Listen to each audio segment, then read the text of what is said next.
Ni saa munani z'igitondo. Daruba rero ni umukobwa w'umu infirmiere. Iri joro niwe uba araye ku izamu, biba bisa rwose naho ari we wenyine uri hano. Aba ananiwe rero cyane, dore ko rwose ibirenge biba biri kwaka umuriro kubera kugenda cyane. Amaso yo aba ari kurwana no kugira ngo adafatana kuko yahita asinzira. Gusa nyine uyu mukobwa aba akunda akazi ke cyane, aba akunda kwita ku barwayi. Rino joro rero aba ari kujya azenguruka areba buri wese, aba ameze rwose nk'aho ari we marayika murinzi w'aba barwayi baba banisinziriye. Amara kubareba bose rero maze akabona bose bameze neza. Muri kano kanya ari muri koridoro ahita yibuka impamvu rwose yahisemo kano kazi, dore ko nyine ariko kazi akunda cyane ko kwita ku bantu bafite ibibazo. Ahita rero afata ekuteri ze maze agashyira muri telefone ye akazishyira mu matwi, ahita atangira kwibyinira kugira ngo arebe ko atasinzira, kuko rwose abarwana no kugira ngo ntaceceke cyangwa se ngo agume hamwe kugira ngo ataza gusinzira abarwayi bakabura umuntu ubitaho.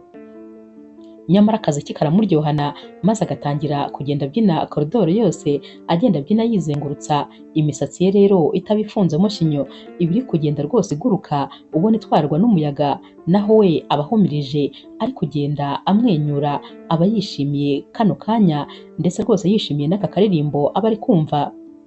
Icyo ataba yamenye rero ni uko Asha, umusore ukuriye ibi bitaro ndetse n'ibindi bimeze nka byo, aba ahagaze muri koridoro ku rundi ruhande ari kwitegereza uyu mukobwa. Asha rero aba yaje kwirebera umurwayi w'umucuti we uba wakoze agisida maze akaza muri ibi bitaro. Gusa nyine atungurwa no kubona ukuntu uyu mukobwa aba yishimye ari kwiyumvira akazi ki, nawe rero aratwarwa maze agakomeza kumureba. Sinzi ukuntu rero Daruba byiyumvamo ko byanze bikunze hari umuntu uri kumureba. Afungura amaso maze agahita ahuza amaso n'uyu musore Asha.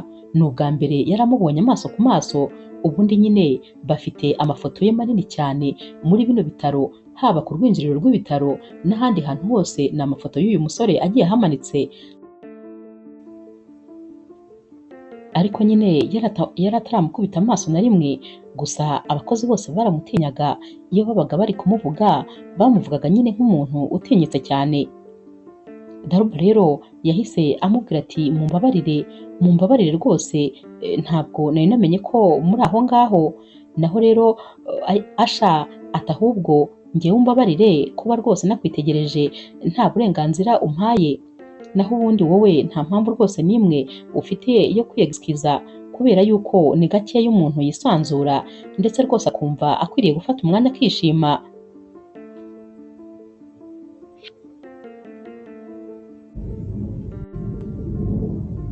Daruba rero ahita yumva afite isoni nyinshi ndetse rwose akumva zinavanze n'ubwoba bwinshi. Uyu musore ahita atera intambwe amwegera maze agahita amubwira ati nitwa Asha. Naho Daruba ati nta muntu rwose utabazi, ndabizi yuko nyine ariko mwitwa kandi ndabizi ko bino bitaro n'ibindi byose ari ibyanyu. Naho rero Daruba wahita amubwira ati nitwa Daruba, ndi umu infirmiere hano ndetse rwose nshinzwe kureba nyine abarwayi b'indembe.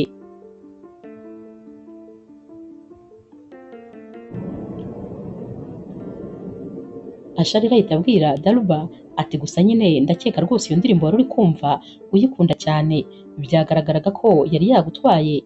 Naho Daruba n'isoni nyinshi ati cyane rwose niko bimeze, numvaga natwawe, gusa mumbabarire ku bibaye, ntabwo bizongera ukundi, ndabizi ko hano ari ku kazi ntagomba gukora ibi ngibi.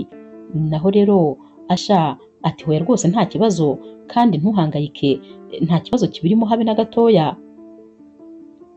Daruba rero ahita yongera akagarura ubwenge maze agahita abaza Asha ati hanyuma se twabafasha, hari ikintu mwari mukeneye hano cyangwa se umuntu mwari muje kureba?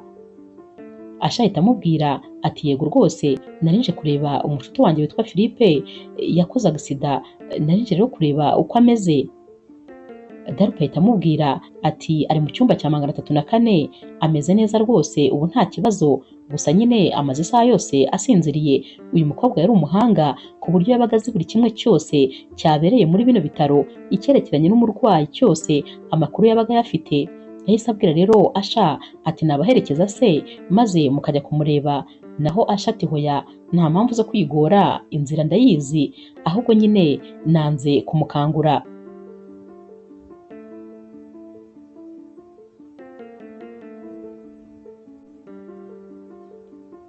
Asha ahita amubwira ati ndumva nakwigendera maze nkazagaruka kumureba ari ku manywa, kuko rwose sinifuza kuba namukangura. Mbere y'uko agendera ahita abaza Darba ati hanyuma se murangiza akazi sangahe? Naho Darba ati tukarangiza saa 11. Asha rero yahise amubwira ati saa 11 umushoferi wanjye araza kuba agutegereje ku muryango, ndifuza yuko twasangira agakawa. Darba rero yatunguwe n'iyi invitation bamuhaye. Yahise amubaza ati saa 11 za mu gitondo? Naho rero Asha ati ntubizi se, mu mujyi wacu rwose ntabwo bajya baryama, amasaha ayo ari yo yose baba bari gukora. Nzi kandi nyine cafetaria itegura kafe nziza cyane, ndifuza rero ko ariho nyine twaza guhurira maze tugasangira agakawa.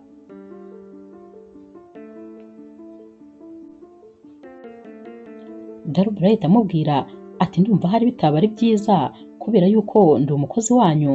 Naho Asha atariko ni ikawa gusa nta kindi, ndifuza kugushimira ko wabashije kwita ku nshuti yanjye, ikindi kandi ndifuza ko twaganira maze ukambwira byinshi kuri iyo ndirimbo rwose yari yagutwaye. Darba rero aba yumva nyine afite ubwoba bwo kwikiriza, maze agahita amubwira ati ntabwo rwose mbizi neza, hari nabanza nkabitekerezaho. Asha ahita amubwira ati nta kibazo bitekerezeho, gusa nyine umushoferi wanjye we araza kuba hari arategereza. Amubwira ibara ry'imodoka na marike yayo, ati ubwo nyine uraza gufata umwanzuro nta kibazo.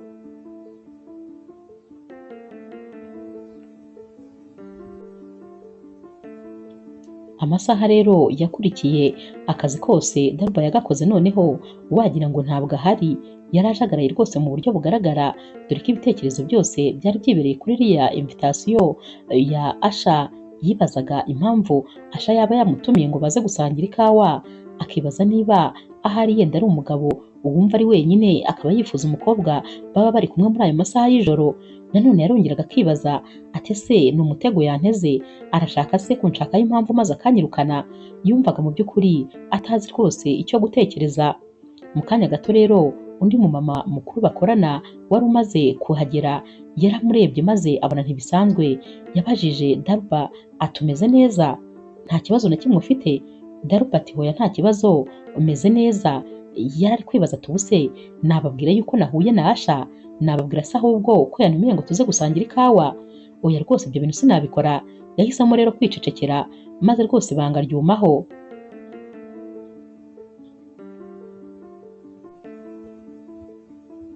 Amasaha rero yarihuse cyane, maze saa 11 ziba zirageze. Darba yashoje akazi maze ajya gukuramo nyine imyenda y'akazi. Yambaye rero ijinisi ndetse n'agapira gasanzwe cyane. Yarirebye muri miruwari maze yibaza niba yakwimakiya, ariko nanone aratekereza ati hoya ngomba kuba njyewe, ntabwo ibintu byo kwimakiya mbikunda, ngomba rero kuguma ndi uwo ndi we. Yafashe agasakoshi ke maze arasohoka. Agisohoka akigera ku muryango yahise abona imodoka ya yindi nyine bara bamubwiye na marike bamubwiye iparitse imbere y'aho basohokera. Umushoferi wambaye uniforme yarahagaze rwose, ubona nyine ameze nk'ugifite umuntu ategereje. Muri kano kanya Darba yaribajije ati ubuse nicira ibumoso nitahire njye kwiruhukira? Uwo ni umunaniro nyine wabimubwiraga. Naho rero undi mutima w'amatsiko rwose yari afite ati hoya genda winjire muri iriya modoka umenye ibiri bukurikire. Nyamara yahise atangira gutera intambwe yegera iyi modoka. Uyu mushoferi akimubona yegera yahise amubaza ati uri mademoiselle Darba? Naho Darba ati yego ndiwe. Ati Monsieur Asha aragutegereje. Yamufunguriye umuryango maze uyu mukobwa arinjira nk'umwamikazi rwose.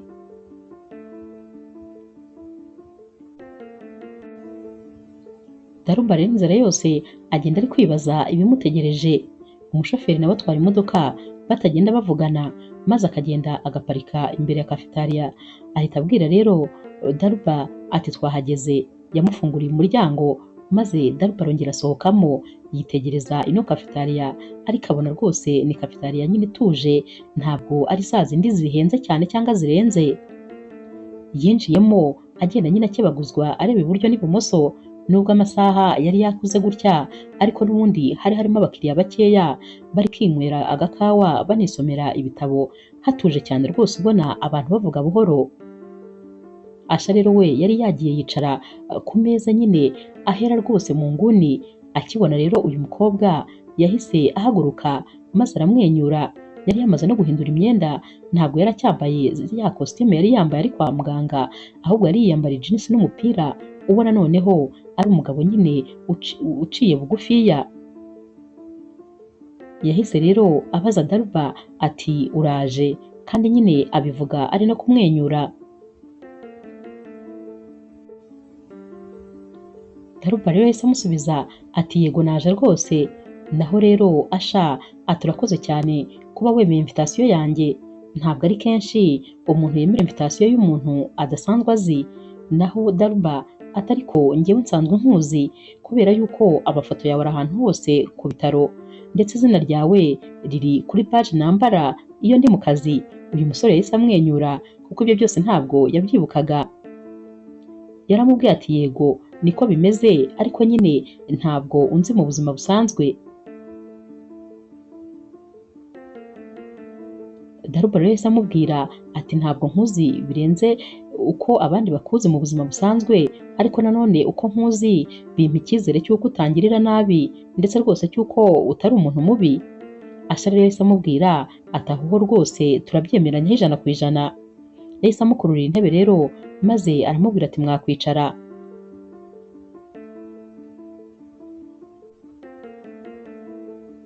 Bamara kwicara rero maze bakababaza icyo bari bufate, batanga komande maze bakaguma bacecetse. Nyuma y'uko nyine umuseriveri amara gufata komande yabo, bo bakomeje nta n'umwe uri kuvugisha undi. Mu kanya gato rero Asha ahita abaza Daruba ati hanyuma rero umaze igihe kingana gute ukora kuri biriya bitaro? Daruba ati maze imyaka 3 kuva nyine mara gufata diplome yanjye ya infirmière, nahise nza kuhakora.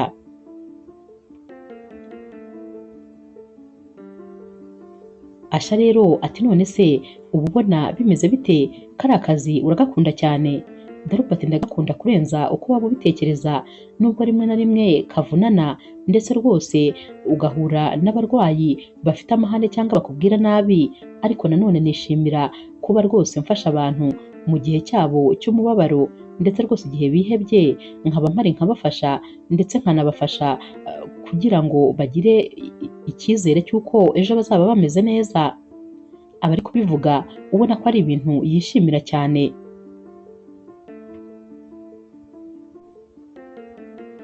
Asha rero wari uri kwitegereza Daruba adahumbya, yahise amubwira ati ntabwo ari ibisanzwe ko abantu bishimira akazi kabo, ubundi abantu bakora akazi kubera ko kabahemba, ariko rwose ni abantu bake bagakora kuko bagakunze.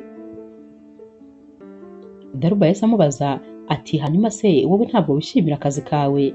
Naho rero Asha ati ntakubeshye sinzi niba nkishimira cyangwa ntakishimira, gusa nyine bimeze nk'itegeko, bimeze nk'ibintu ngomba gukora buri munsi, mbese byabaye nko guhumeka, nabishaka ntabishaka akazi kanjye ngomba kugakora uko byagenda kose.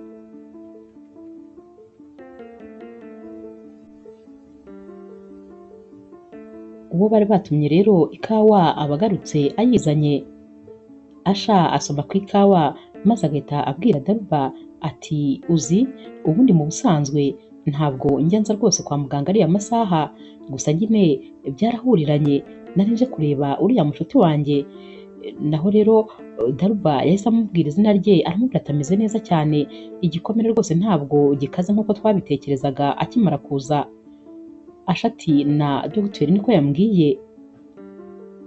Ati gusa icyo nashakaga kukubwira nuko rwose uriya mugoroba iyo ntaza nari kuba mpombye, kubera yuko ntabwo nari kubasha kukureba uri kubyina wishimye. Nyamara arabivuga Daruba akongera akagira isoni.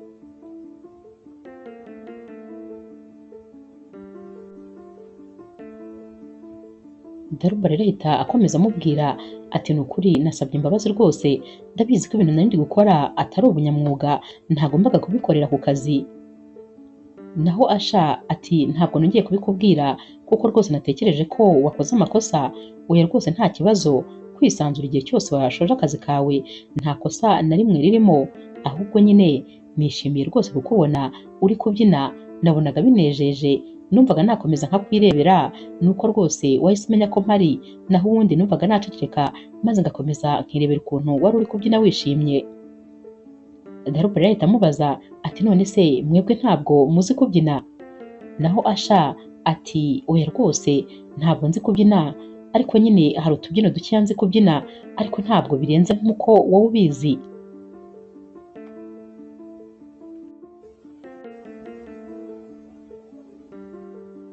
Asha yahise abwira Daruba ati ahubwo uzanyigishe kubyina.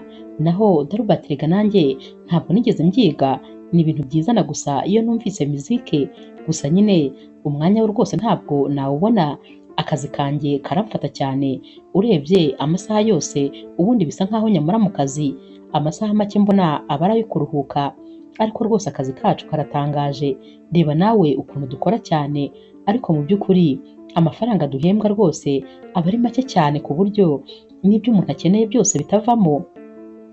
Yahise yigarura maze yumva ahari akoze amakosa, yahise abwira Asha ati mumbabarire kuba mvuze ibyo bintu. Asha ati hoya, ahubwo rwose komeza umbwire, numvaga ari byiza ko ukomeza ukambwira ibibazo byose uhurira nabyo mu kazi, ni ibisanzwe cyane.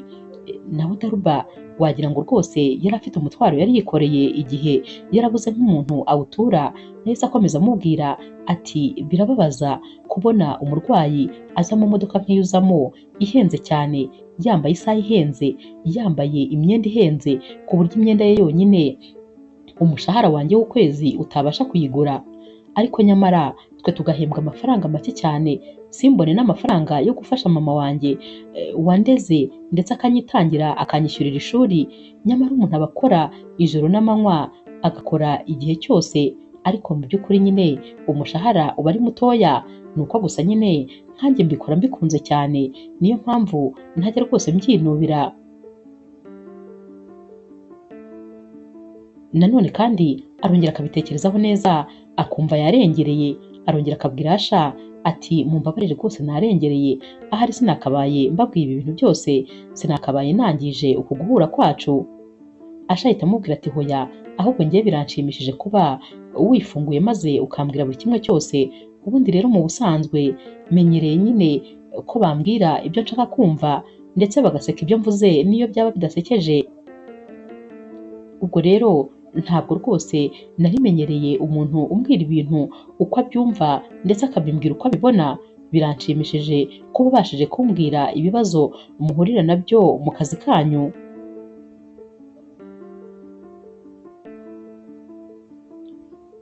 Asha rero akomeza abwira Daruba ati gusa nyine uku guhura kwanjye nawe ndabikunze cyane kandi biranshimishije, kubera ko binyibukije ko burya nyuma yo kuba twicaye muri biro hari abandi bantu bafite ubundi buzima ndetse rwose baprofita amasaha nka yayandi ya saa munani, maze bakaba bari kwibyinira kubera ko aricyo gihe cyonyine baba babonye umwanya wo kuba babikora.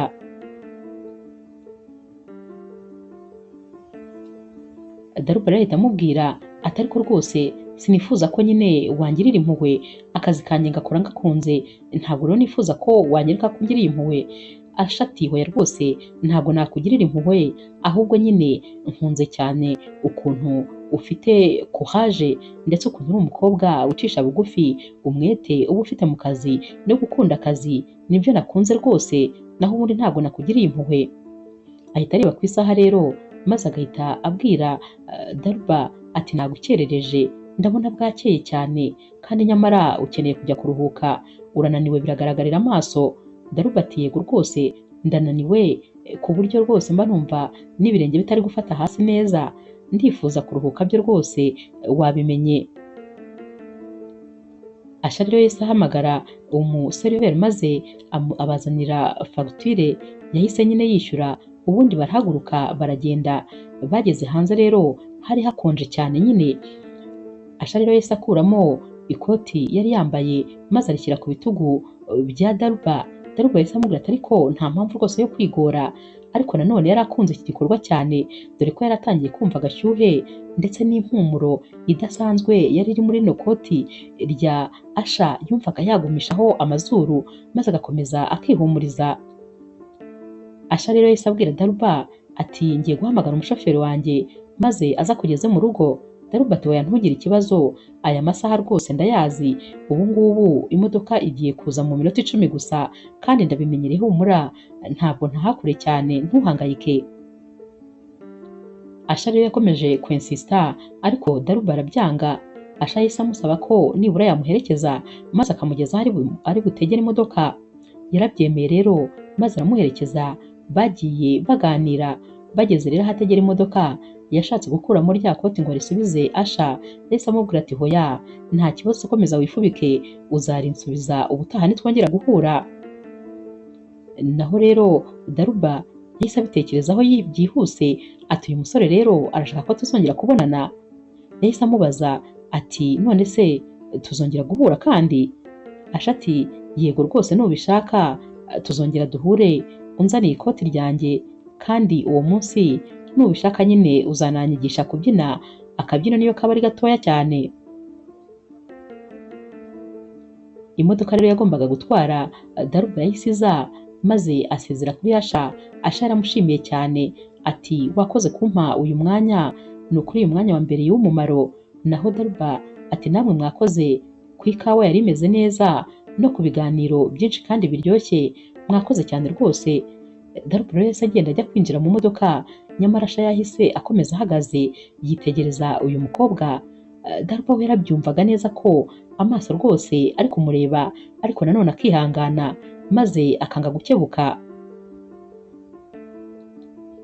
Asha rero yakomeje kureba iyi modoka uyu mukobwa yari agiyemo kugeza igihe yamaze kurenga, nibwo nawe yabonye guhindukira maze ajya mu modoka ye kugira ngo atahe.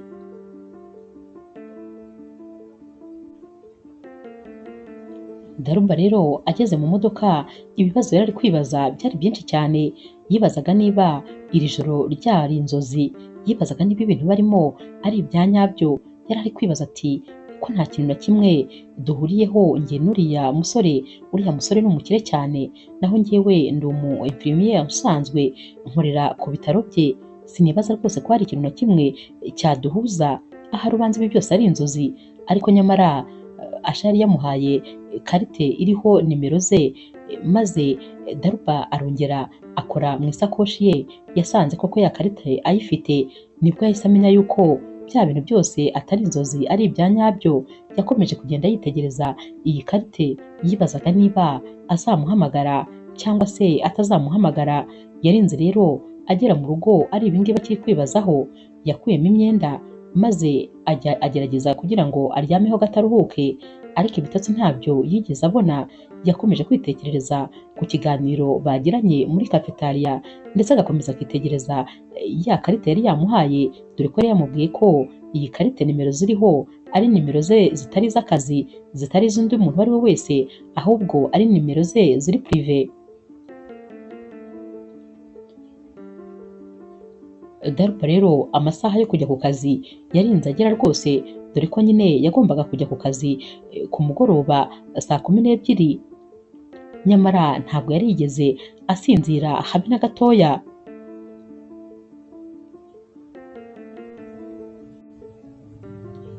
Ku mugoroba rero Daruba agiye ku kazi yasanze hahiye neza neza, abantu bose bari bacitse ururondogoro.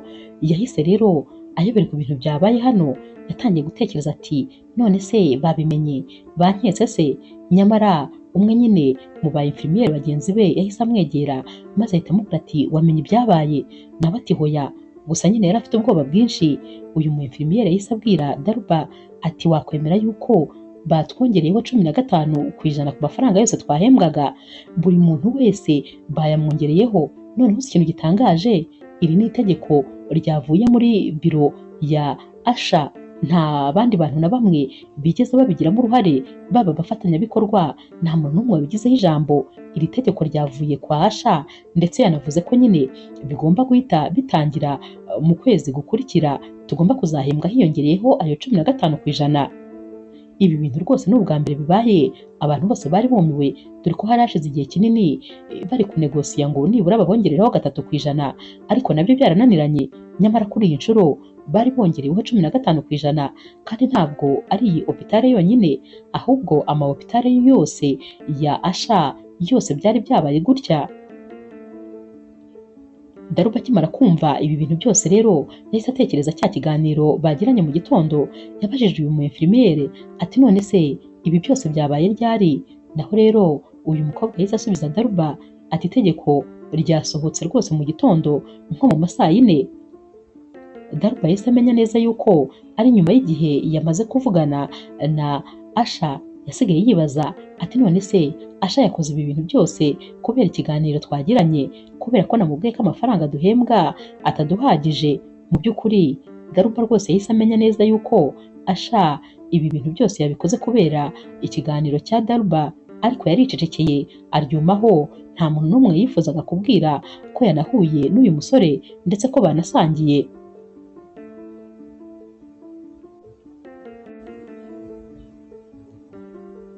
Aba infirmiere rero bose bari bishimye ndetse rwose bari kubyina, bumvaga noneho ibisubizo byabo bibonetse. Uyu mu infirmiere akaba ari guha amakuru Daruba, yahise amubwira ati ahubwo se uzi n'ikindi? Yavuze yuko ari buze kuza nyine kubyivugira n'umunwa we mu masaha y'umugoroba. Ndakeka rwose ubu mu kanya ari buze kubaje. Daruba rero yagiye kumva yumva mu nda hari kumurya. Yumvise mu nda ibintu biri kwikaraga, maze ahita abwira uyu mukobwa wari uri kumubwira ibi byose atumva ngewe rwose ubanza ndi buze kuba ntahari, ndumva ntameze neza, ndumva ndwaye. Nyamara yumvaga rwose atiteguye kuza kongera kureba mu maso Asha. Yahise agenda rero ajya muri toilette, ahari yibazaga yuko agiye kuba yihishemo akanagumamo. Nyamara siko byagenze, kubera yuko mu kanya gato cyane rwose bahise baza kubahamagara buri muntu wese aho ari, nawe bamusanga muri ya toilette. Baramubwira bati ngwino banguka kubera yuko Asha yaje, tugomba rero kujya kumva ijambo agomba kutubwira. Nta mahitamo yandi yari afite, kubera ko rwose byaragaragaraga nyine ko atarwaye. Baramutwaye rero bamutwara ku ngufu. Yaragiye rero ahagarara hagati mu bantu, yatekerezaga ko ahari Asha ataza kumubona. Asha rero nk'ibisanzwe yaraje nyine aza yihuta cyane, yahise yurira kuri podium. Nk'ibisanzwe nyine yari yambaye costume nziza cyane ihenze. Uyu musore rero yahise afata mikoro maze atangira kuvuga ijambo rye ry'umunsi. Yarababwiye ati si ibisanzwe ko nza hano muri aya masaha, ariko nyine nari mfite icyo nashakaga kubabwira. Nifuzaga kubabwira yuko mwongerewe imishahara mwese, ndakeka itangazo mwaribonye, kandi nanone ndashaka kubabwira ko ibi byose bizatangira mu kwezi gutaha. Nifuje kandi kubashimira ku murimo w'ubudashyikirwa mukora. Burya buri gihe ntabwo tujya duha agaciro akazi mukora, nyamara iyo tutameze neza nimwe mubasha kutwegera mukatubwira amagambo meza ndetse mukatwitaho mu gihe rwose nta cyizere tuba dufite.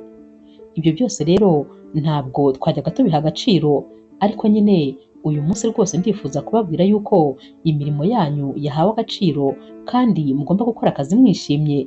Bose bakomye mu mashyi, ibyishimo nyine byari byabarenze. Sinzi ukuntu yararangatanyije amaso mu bantu, maze abakubitanye amaso na Daruba. Daruba wahise ureba hirya, yari afite isoni nyinshi. Naho rero Asha we yabaye nk'umwenyura, maze yikomereza ijambo rye nyine nk'uko yari ari kurivuga. Gusa ibintu byose yavugaga Daruba yahitaga yumva neza cyane ko ari bya bindi nyine yamubwiye mu gitondo.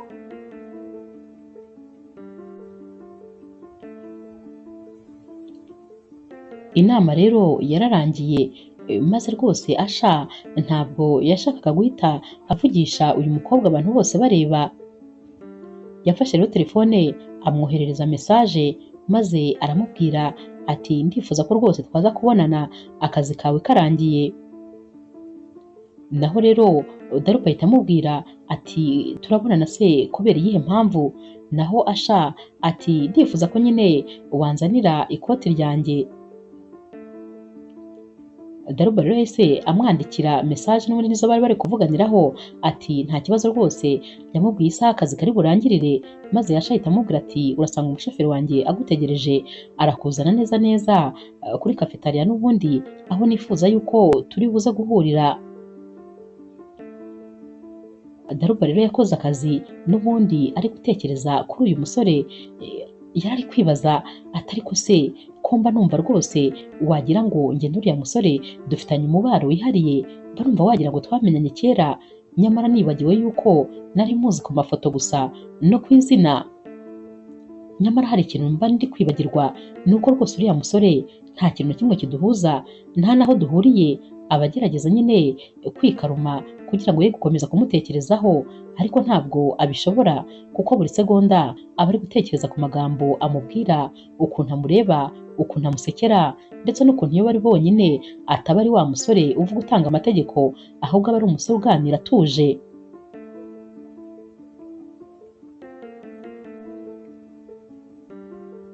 Akazi rero kararangira, maze Daruba akambara nyine imyenda isanzwe, yambara jinisi ndetse n'agashati gasanzwe cyane rwose, afata agasakoshi ke rero maze agafata n'ikoti rya Asha yari yamaze kubika mu gatiriwari.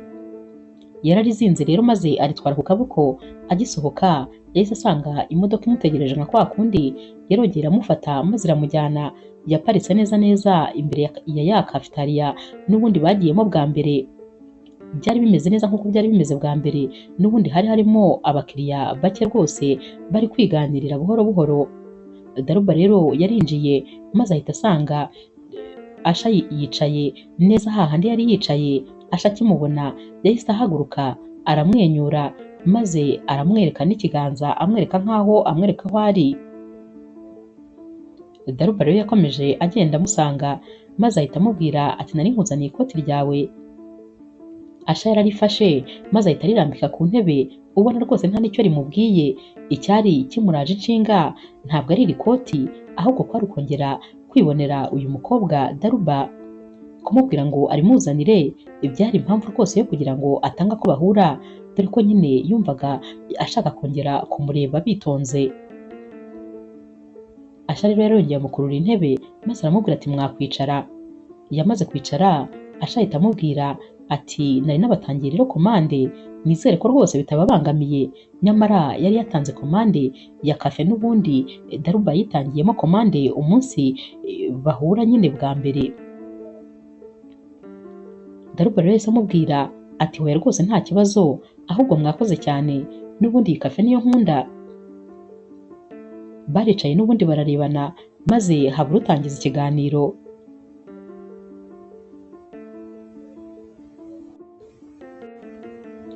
Daruba rero atazi aho bivuye, yagiye kumva yumva rwose birizanye, maze baravuze ati 15% kose. Asha rero yahise amubwira ati uratekereza se ko nshobora kuba nabikoze kubera ikiganiro twagiranye? Naho rero Daruba ati wowe se urabitekereza bitandukanye? Asha ati cyakoze ntakubeshye, watumye rwose mfungura amaso, ni wowe watumye hari ibintu byinshi ntekerezaho ntajyaga ntekereza. Hanyuma rero kongera nyine iriya mishahara, ndabizi neza rwose ko bifite akamaro ku bakozi, ku musaruro tuzagira, ndetse no ku barwayi muri rusange. Umukozi wahembwe neza abasha kwita ku murwayi birenze uko byakagombye, bityo rero bizatuma nyine tugira umusaruro mwiza. Ntakubeshye rwose ntabwo nabikoreshejwe n'amarangamutima yawe, nabikoze nyine kuko watumye nanjye mfungura amaso maze ngatekereza kure.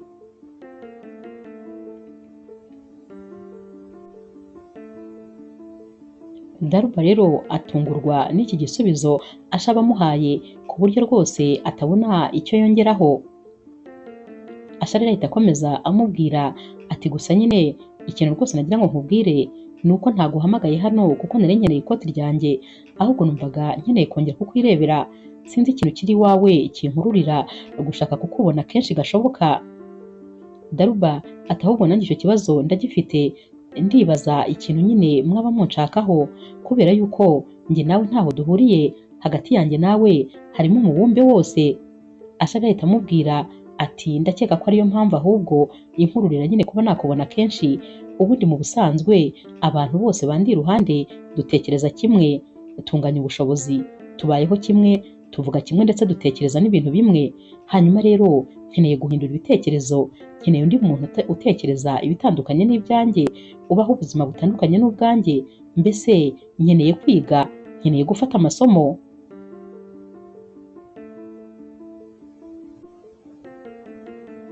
Asha rero akomeza abwira Daruba ati gusa nyine mba numva rwose nishimye iyo turi kumwe, ndetse ndumva nifuza kukumenya birenzeho, singusabye ibirenze, gusa ndifuza ko njye nawe twagerageza kumenyana, maze ubundi tukareba aho uyu mubano utwerekeza, nta kitwirukansa ndetse rwose nta kidasanzwe, ariko nyine tukirekura maze tukareba aho uyu mubano watugeza.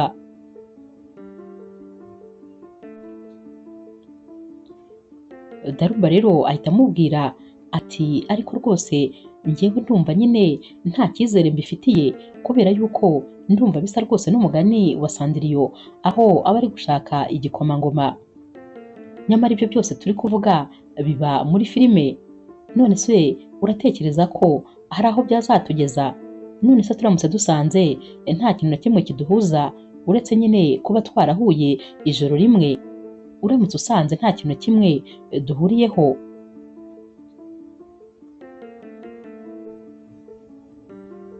Asha ahita amubwira ati icyo nagusezeranya ni kimwe, ni uko nituramuka dusanze nta naho byatugeza cyangwa nta cyaduhuza, ntacyo bizangiza ku kazi kawe. Ndakubwiza ukuri rwose, nta kintu na kimwe bizahungabanya ku mubano wanjye nawe nk'umukoresha n'umukozi, kandi ndakeka nta n'ikindi bizahungabanya mu mikorere yawe.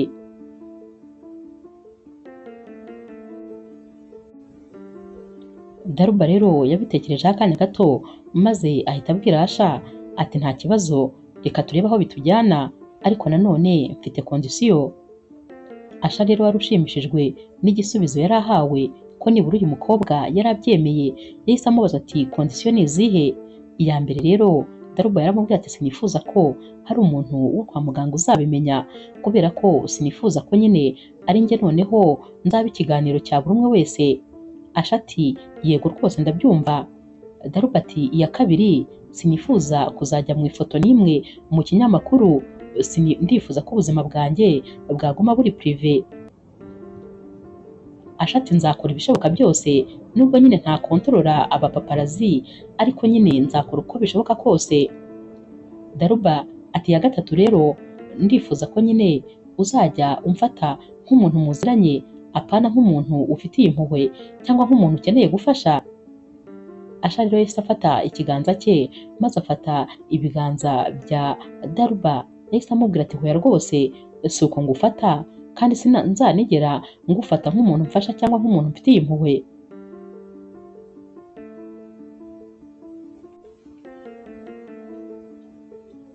Iminsi rero yakurikiye, noneho rwose Daruba ndetse na Asha bagiye babonana inshuro nyinshi, bahuriraga nyine muri cafetaria zihishe bagasangira agakafe igihe Daruba yabaga ashoje akazi. Izindi nshuro rimwe na rimwe nyine Daruba yajyaga kwa Asha maze bagasangirira mu rugo iwe, ndetse kenshi ni Asha wabaga yateguye amafunguro, nubwo atari ibintu yari azi cyane bihambaye, ariko yabaga yabikoze neza. Ikindi gihe rero bajyaga gusangirira mu maresto ari hanze y'umujyi, nyine agiye yihishe ku buryo nta muntu n'umwe wababona.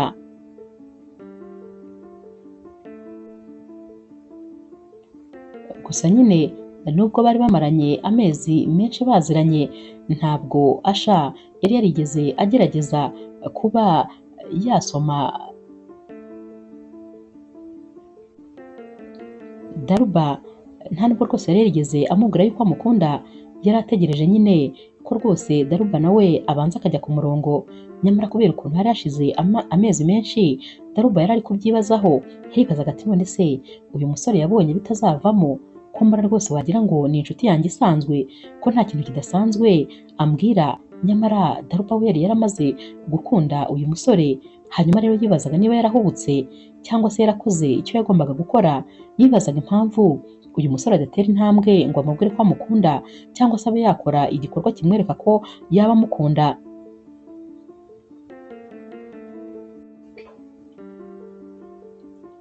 Umunsi umwe rero Asha yasabye Daruba ko yaza kumutegerereza mu rugo naza kumara gukora akazi, kubera ko Asha we yari afite inama. Yaramubwiye ati mbabarire uze kuza untegereze mu rugo, ndumva rwose nifuza kukubona. Asha rero yari yaramuhaye n'urufunguzo nyine rwo mu rugo iwe, dore ko ariko hari n'umuzamu wahahoraga. Daruba rero yashoje akazi maze mu ma saa tatu yahise agenda yerekeza kwa Asha. Yagezeyo umuzamu nyine aramwakira nk'ibisanzwe dore ko yari amaze kumumenyera. Daruba yaragiye yinjira mu nzu ategereza rero Asha, ariko Asha yaratinze cyane. Yatangiye rero gusinzirira mu ntebe, maze nko mu ma saa sita y'ijoro yagiye kubona abona message ni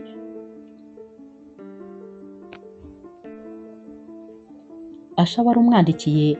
Yaramubwiye ati inama ndabona yatinze, ariko rero ndumva rwose utakomeza kuntegereza, ahubwo wajya mu cyumba cy'abashyitsi maze ukaba wiryamiye ukaruhuka.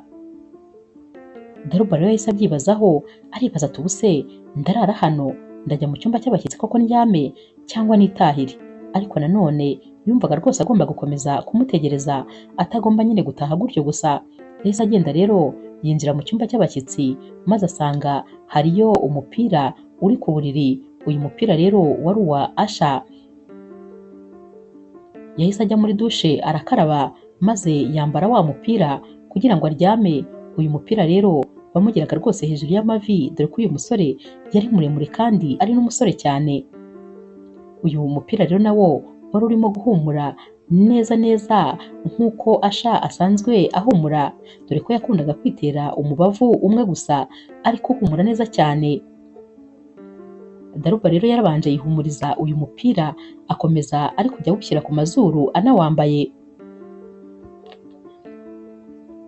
Yagiye mu buriri rero araryama, maze agatotsi gahita kamutwara, dore ko yari yananiwe. Umunaniro yakuye ku kazi n'ukuntu yari amaze umwanya munini yicaye ari gusinzirira mu ntebe, yahise rero asinzira, dore ko rwose yaje gukangurwa no kumva urugi ruvuze. Ubwo nyine Asha yaraje maze ahita ahitira kuri kino cyumba ngo arebe yuko nyine Daruba yaba ameze neza. Yafunguye urugi ariko atarufunguye cyane, maze Daruba ahita akanura amaso. Asha rero yahise amubwira ati nari nzi ko rwose usinziriye. Naho Daruba ati nari nsinziriye n'ubundi, ariko kano kanya mpese nkanguka. Asha tumbabarire kuba rwose ngukanguye. Yahise rero atambuka maze yicara ku buriri.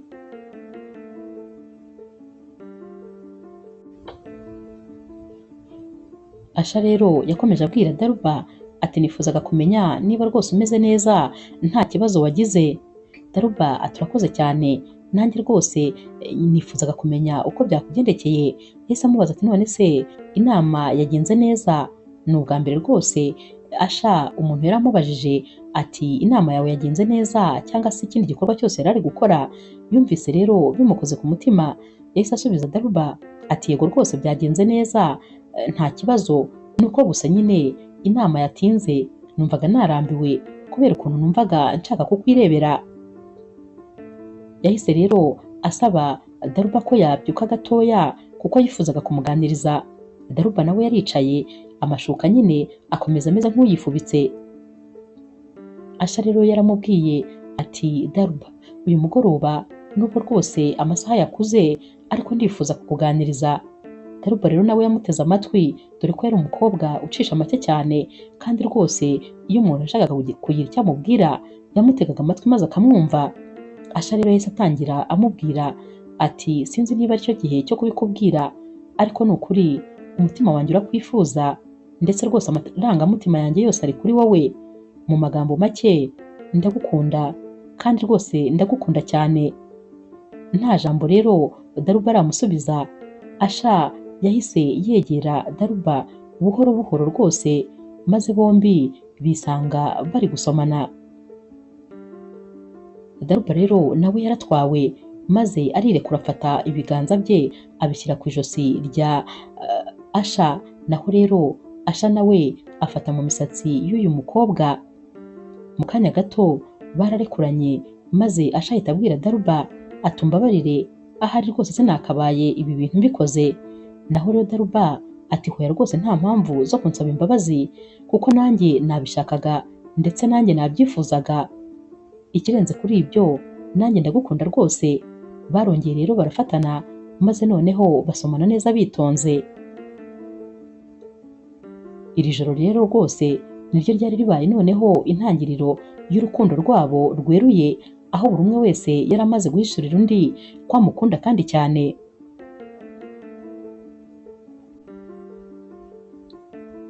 Asha rero yahise afata Daruba maze amuryamisha mu gituza cye. Yaramubajije ati hanyuma se ibi byose urabitekerezaho iki? Daruba ati ndatekereza ko atari ibya nyabyo, ndatekereza ko hari ejo nzakanguka maze ngasanga narotaga. Asha ati ndakeka ko atari inzozi, kandi niba ari n'inzozi ndifuza ko ntazigera nkanguka na rimwe. Daruba rero yatunguwe n'aya magambo uyu musore yari ari kumubwira. Kano kanya Daruba yari aryamye mu gituza cya Asha, yari ari kumva neza cyane ukuntu umutima wa Asha uri gutera vuba vuba cyane bidasanzwe. Daruba rero kandi muri kano kanya nta kintu na kimwe yari ari gutekereza, bya bintu byo kwa muganga ntiyari akibitekereza, ndetse rwose yumvaga wagira ngo ni we na Asha bibereye ku isi bonyine, dore ko rwose yumvaga nyine anezerewe, yumvaga yishimye cyane, ndetse yumvaga iki gihe kitashira, yumvaga hari igihe cyahagararira aha maze bagakomeza bimereye gutya. Daruba rero yakomeza abwira Asha ati kano kanya ndishimye cyane, ariko nanone mfite ubwoba bw'ibihe bigiye gukurikira, ndatekereza amagambo abantu bazavuga nibaramuka babimenye. Naho Asha ati bazavuge, uzabareke rwose bavuga ibyo bashaka. Bakomeje rero kuganira kugeza aho igitotsi cyabatwariye maze bose bakarara batya. Daruba akarara mu gituza cya Asha, nyamara Asha yararanye kositime nk'uko rwose yari yatashye ameze. Amezi 6 rero yakurikiye aba bombi rwose bari bibereye mu munyenga w'urukundo, bari baryohewe cyane. Ikirenze kuri ibyo nta muntu n'umwe wari wamenya amakuru yabo, dore ko haba kuri hopitale aho Daruba akora nta muntu n'umwe wari wamenye aya makuru, ndetse rwose nta n'umuntu n'umwe wari warigeze kubafata ifoto. Mbese ibintu byabo byari byaragumye mu ibanga rikomeye.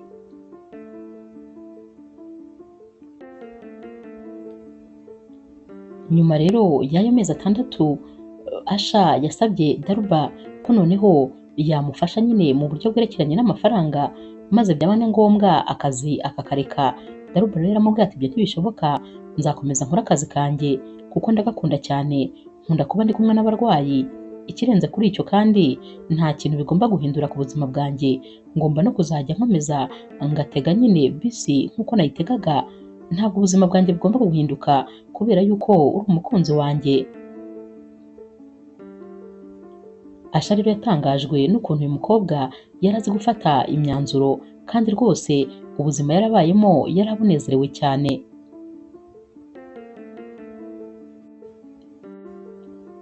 Bafata rero n'umwanya maze bagaserebura igihe baba bamaranye.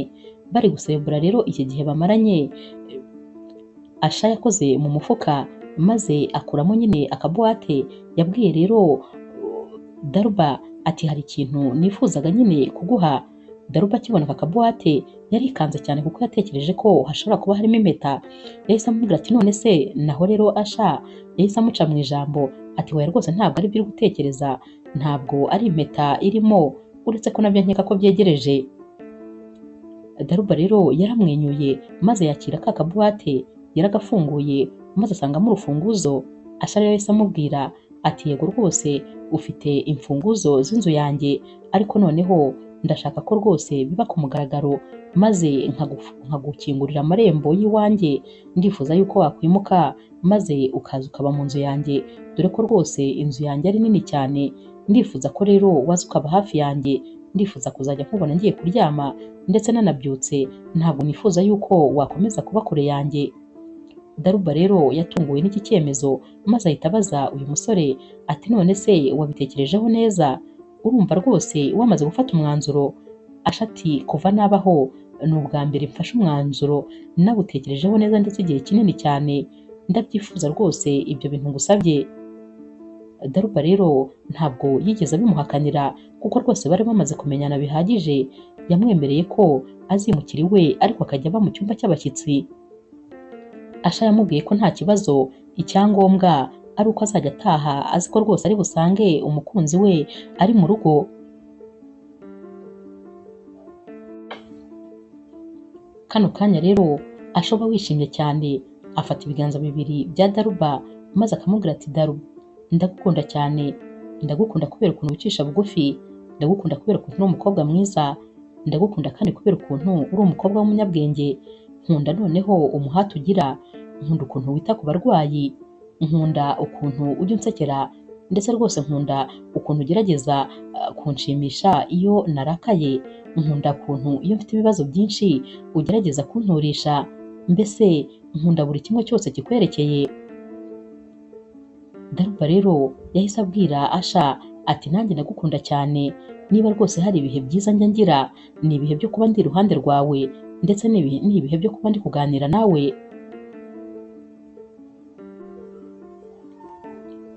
Kano kanya rero amarira yari gutemba ku maso ya Daruba, maze Asha ahita amubaza ati none se mukobwa mwiza uri kurizwa n'iki?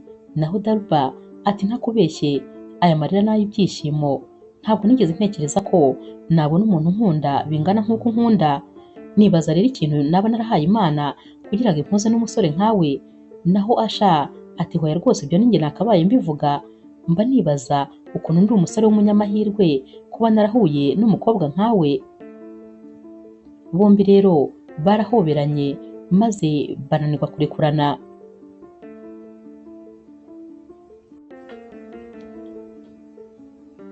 Kano kanya rero Asha yahise abwira Daruba ati gusa nyine hari ikindi cyifuzo mfite, gusa noneho cyo ntikirebana n'akazi. Daruba yahise amubwira ati mbwira. Asha ati urumva nyine ibitaro byacu byose birashaka gushyiraho porogaramu yo kwita ku barwayi barembeye mu ngo zabo, kandi ndifuza yuko iyi porogaramu ari we wayiyobora. Naho rero Daruba ati hoya rwose ntabwo ibyo bintu nabishobora, akazi kanjye nkora karabaye kandi ndakanezerewe, ikindi kandi sinifuza ko rwose wagira ibintu runaka umpa kubera yuko dukundana, kubera ko nk'uko rwose nta bushobozi bwo kuyobora porogaramu nk'iyo mfite. Naho rero Asha yahise amubwira ati hoya rwose ubwo bushobozi urabufite, ikindi kandi ntabwo ari jye nzagushyiraho, ahubwo nyine ndagira ngo uzakore ikizami, kubera yuko abandi bafatanyabikorwa nibo bazabasha gutoranya umuntu runaka uzayihagararira, ngende kugutanga nk'umukandida, ubundi uzakora ibizami, ndetse rwose bazaguhitamo bakurikije ukuntu nyine wagiye ukora ibintu by'ubudashyikirwa, ubuhanga bwawe, ndetse n'ukuntu n'ubusanzwe wita ku barwayi mu buryo busanzwe. Daruba rero yahise amubwira ati niba rwose nta ruhare uzabigiramo kugira ngo nshyireho nta kibazo, niba atari impuhwe nzashyirwaho n'abandi bantu babonye ko mbikwiriye. Asha yahise amubwira ati niko bimeze rwose, humura nta ruhare nzabigiramo, nibagushyiraho bazagushyiraho, nibatagushyiraho nuko njyewe nyine nkuvuze nk'umukandida kandi nk'umuntu nizeye. Daruba rero yahise abimwemerera, maze Asha ahita amubwira ati erega ntabwo ari ibyo gusa, turashaka gushyiraho porogaramu rwose nyinshi, nko kuba dushaka gushyiraho porogaramu izita ku ba infirmiere n'ubundi, kugira ngo ushaka kongera ubumenyi mu masaha y'akazi abe rwose bamugenera amahugurwa maze babashe kongera ubumenyi, nko kuba twazanashyiraho nanone na creche kugira ngo ifashe ababyeyi bafite abana, ubwo ndavuga nyine aba infirmiere ariko baba bafite abana, bajye babona aho abana babo baba bari kugira ngo babashe gukora akazi neza. Ibi bintu rero byashimishije cyane Daruba kubera ko yumvaga umu-infirmiere atangiye kwitabwaho noneho birenze. Yaramubwiye ati icyo gitekerezo ni cyiza cyane kandi rwose kizatanga umusaruro. Gusa nyine ndagushimiye kuba waratekereje ibyo byose. Asha rero ati byose byatewe nawe, narabikubwiye niwe wapfunguye amaso maze utuma hari ibitekerezo bimwe na bimwe njya ngira nkabiporopoza abandi dufatanyije ibikorwa. Nyuma rero y'iminsi ya porogaramu iratangira. Gusa nyine nta bintu biba ibanga ubuzima bwose. Amakuru yaje kumenyekana ko Daruba ndetse na Asha bakundana. N'abantu bo kwa muganga baje kubimenya. Bamwe rero baramurebaga nyine bakamureba nk'aho ari umukobwa wigurisha ku muyobozi, abandi bo nyine babifataga nk'ibisanzwe ko nyine bakundana bisanzwe. Nyuma rero y'igihe runaka Daruba yicaranye na Asha maze aramubwira ati rwose mba numva ntatuje ntatekanye. Abantu bamwe batekereza ko ahari kuba narafashe iyi poste ari uko nyine njye nawe turyamana. Asha rero yahise amubwira ati hoya rwose nawe urabizi ko atari ko bimeze. Yego turakundana ariko urabizi ko ibyo bindi bavuga atari ko rwose bimeze. Urabizi ko iyi poste wayibonye kubera ko wari ubifitiye ubushobozi. Urabizi yuko wakoze ikizamini ndetse bakaguhitamo nyine kuko babonaga ubishoboye. Ariko nyine bihorere bivugire, ndabizi nyuma y'iminsi mikeya rezita zawe zizivugira. Bazareba ibikorwa byawe maze bose bamenye ko bibeshye ibyo bagutekerezagaho byose.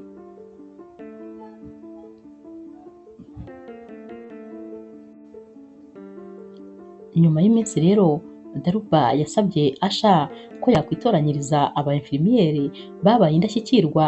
Baba-infirmiere n'ubundi bagira ubwitange budasanzwe, bakunda abarwayi ndetse rwose bakunda kuba hafi y'abarwayi. Yamusabye ko nyine yabatoranyamo maze agakora gurupe izajya ijya gufasha abo barwayi bari mu rugo ndetse nyine gurupe yihitiyemo we ubwe. Asha rero yamubwiye ko rwose nta kibazo ndetse ko amwizeye ndetse ko amahitamo ye rwose nawe azayashyigikira. Nuko rero Daruba yatangiye kugenda ahitamo aba-infirmiere yabaga azi rwose bagira umwete, bakorana ubwitange, bakunda abarwayi kandi bakunda kubabwira neza. Cyane cyane ko noneho bagombaga kujya babasanga mu rugo. Ntabwo babaga bafite nyine umuntu uri bube ari kubakurikirana. Yagombaga guhitamo nyine ba bantu bafite koko imyitwarire y'indashyikirwa. Iyi porogaramu rero yaragiye rwose iba porogaramu nziza itarigeze ibaho ndetse rwose baragenda babona nabo umusaruro wavuye muri bino bintu, dore ko nyine bino bitaro byatangiye kugenda bivugwa na buri umwe wese ko bifite serivisi nziza ndetse ko byita ku barwayi mu buryo budasanzwe. Baragiye rero noneho abarwayi batangira kubagana ari benshi cyane kuko nyine byari ibitaro byiza kandi abantu bose bishimira kuba bajyayo kuko bakirwaga neza cyane n'abaganga babihuguriwe kandi babaganga bafite umutima mwiza ndetse bavuga neza rwose.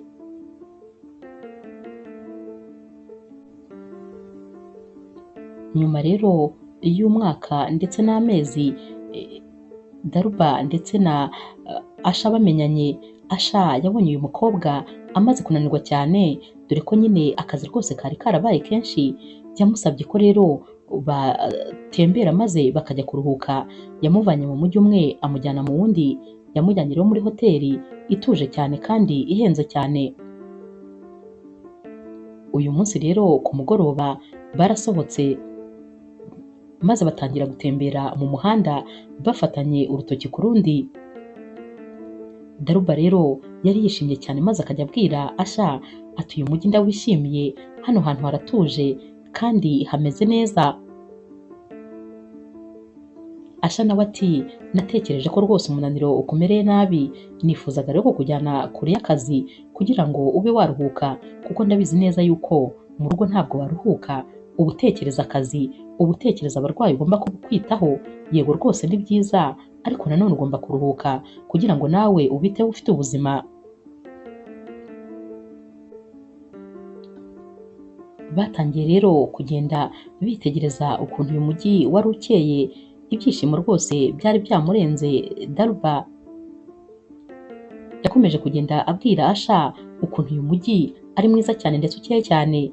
Asha rero yarahindukiye maze amureba mu maso, yaramubwiye ati uyu mujyi urakeye ndetse ni mwiza nkawe nyine, ukuntu ukeye ku mutima ndetse n'ukuntu uri mwiza. Daruba nyine yahoraga atangazwa n'amagambo uyu musore yamubwiraga, dore ko yamutunguraga maze akamubwira amagambo Daruba yabaga atarigera yumva mu kanwa k'undi muntu uwo ari we wese. Kano kanya rero Asha yakomeje amufashe mu biganza bibiri, maze ahita amanuka gake ashyira ivi hasi. Ibintu nyine byatunguye Daruba cyane. Asha yahise amubwira ati Daruba, tumaranye umwaka wose dukundana, ndakubwiza ukuri uyu mwaka wabaye umwaka w'ibyishimo kuri njyewe, wabaye umwaka w'umunezero, sinakubwira ukuntu mbyumva, wabaye umwaka w'umusaruro, mbese wabaye umwaka udasanzwe. Kuva baza iruhande rwanjye watumye rwose mbona ibintu butandukanye n'uko nabibonaga, mbese watumye hari ibindi bintu byinshi mvumbura mu buzima ntari narigeze menya kuva nabaho. Asha rero yakomeje amubwira ati ngukunda urukundo ntigeze ntekereza ko nzakunda umuntu uwo ari we wese, ndifuza rero kumara iminsi yose nsigaje ku isi iruhande rwawe. Yahise akora mu mufuka maze azana impeta, yaramubwiye ati ndagukunda cyane kandi rwose ndifuza ko wanguma iruhande. Daruba rero yaratangiye no kurira kubera nyine emosiyo birumvikana, yahise amuhereza ikiganza maze amwambika impeta. Daruba ibyishimo byaramurenze, yafashe cya kiganza cye atangira kugisomagura. Yahagurukije uyu musore yaramuhobereye maze aramusomagura ubutarekera, yaramubwiye ati ndagukunda cyane, ndumva nasakuza maze isi yose ikamenya ko ngukunda ndetse ikamenya ko nahuye n'urukundo rw'ubuzima bwanjye. Bose byari byabarenze, mbese bari bameze nk'aho isi yose ari iyabo.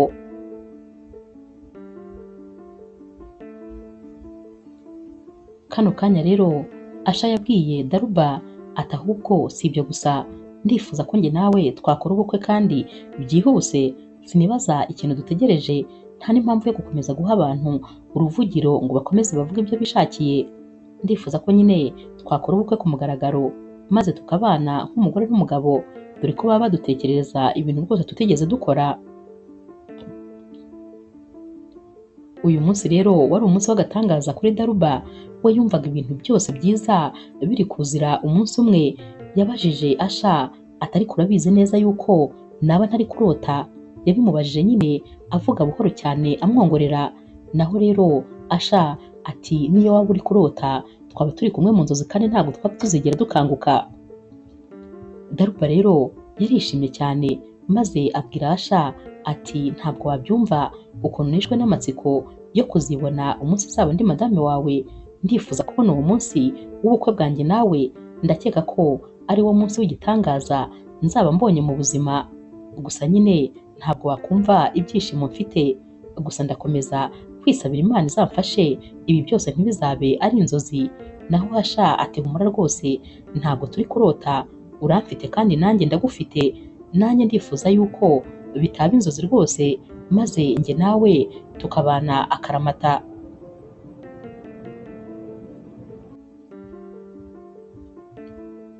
Umunsi rero w'ubukwe bwabo ntabwo watinze rwose kuko ibintu byabo ntabwo bifuzaga kubikerereza.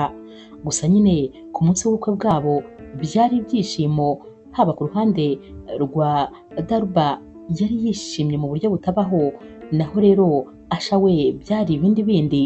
Nyamara ikintu gitangaje ni uko ubukwe bwabo bwajemo abo batumiye n'abo batatumiye.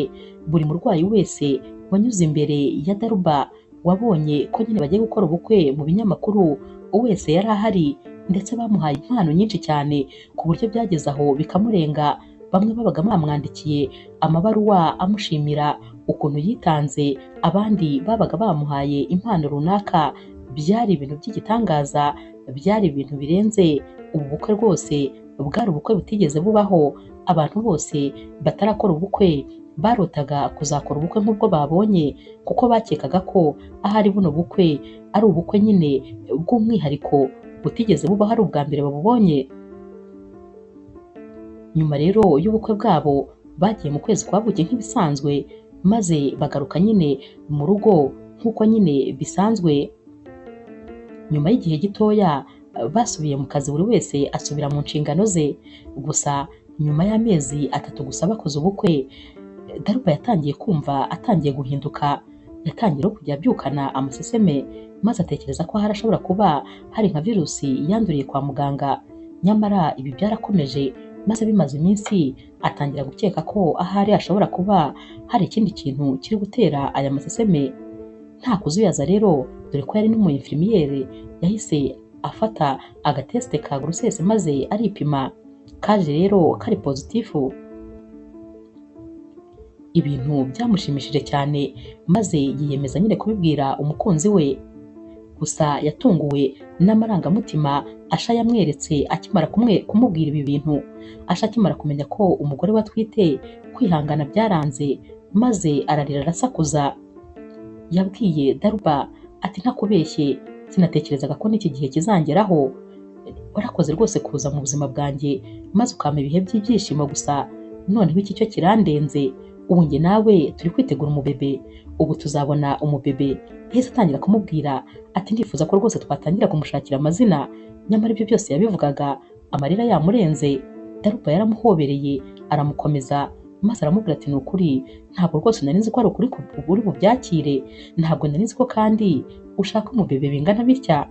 Naho rero Asha aturebye sinigeze mbitekereza, nta nubwo nari nzi ko nabyakira biramutse bimbayeho, ariko birandenze. Gusa ndagushimiye kuba ibihe byanjye byose by'ibyishimo ari wowe wabimpaye. Gusa ubyumve, ndanezerewe ntabwo wabyumva. Ubu rero ku birenze ku byo nabonye byose, ngiye no kuba papa. Daruba ati cyane rwose. Yarongera aramuhobera, maze aramubwira ati sinzi icyo naguha, kereka nguhaye ukwezi n'inyenyeri, keretse nguhaye ahari ijuru kandi atari iryanjye. Mbese ibyishimo byari byamurenze ku buryo yavugaga amagambo yose atabasha gukontorora. Daruba rero nawe yarishimye cyane kuba rwose umugabo we yaragize ibyishimo bingana bitya. Asha yaramubwiye ati ndagukunda, nzagukunda, mbese wumve kuri urukundo rw'ubuzima bwanjye, wumve kuri ibyishimo byanjye. Mu magambo make uri isi yanjye. Naho Daruba ati cerekere, nanjye uri byose byanjye, uretse kuba uri papa w'umwana wanjye, uretse kuba uri urukundo rw'ubuzima bwanjye, nanjye uri byose byanjye, ndetse uri umunezero wanjye, uri urumuri rwanjye, sinzi uko nabikubwira. Bose rero barongeye barahoberana, maze ibyishimo birabarenga. Bahise rero batangira guserebura ko bari kwitegura nyine kwitwa ababyeyi. Inkuru yacu y'urukundo rero naho tuyisoreje. Mwakoze kuyikurikira. Niba ukunda inkuru z'urukundo zica kuri Zasha TV, ntukagende udakoze subscribe, like, share na comment. Ni inkunga ikomeye kuri twebwe. Ndabakunda cyane rero nk'ibisanzwe.